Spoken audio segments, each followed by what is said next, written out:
أعوذ بالله من الشيطان الرجيم. بسم الله الرحمن الرحيم. والنازعات غرقا والناشطات نشطا والسابحات سبحا فالسابقات سبقا فالمدبرات أمرا يوم ترجف الراجفة تتبعها الرادفة قلوب يومئذ واجفة أبصارها خاشعة يقولون أئنا لمردودون في الحافرة أئذا كنا عظاما نخرة قالوا تلك إذا كرة خاسرة فإنما هي زجرة واحدة فإذا هم بالساهرة هل أتاك حديث موسى إذ نادى ربه بالوادي المقدس طوى اذهب إلى فرعون إنه طغى فقل هل لك إلى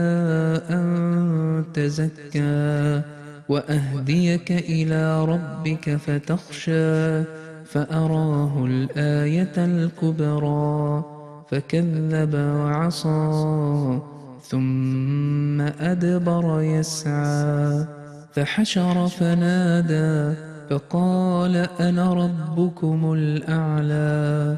فأخذه الله نكال الآخرة والأولى إن في ذلك لعبرة لمن يخشى أأنتم أشد خلقا أم السماء بناها ورفع سمكها فسواها وأغطش ليلها وأخرج ضحاها والأرض بعد ذلك دحاها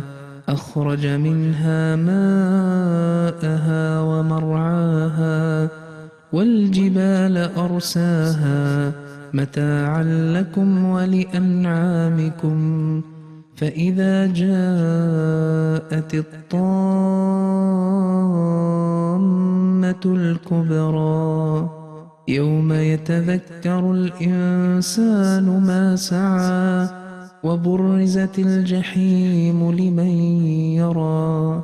فأما من طغى وآثر الحياة الدنيا فإن الجحيم هي المأوى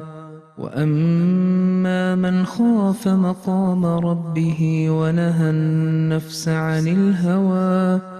فإن الجنة هي المأوى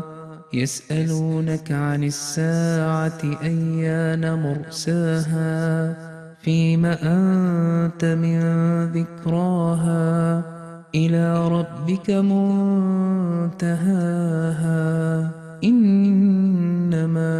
أنت منذر من يخشاها كأنهم يوم يرونها لم يلبثوا إلا عشية أو ضحاها.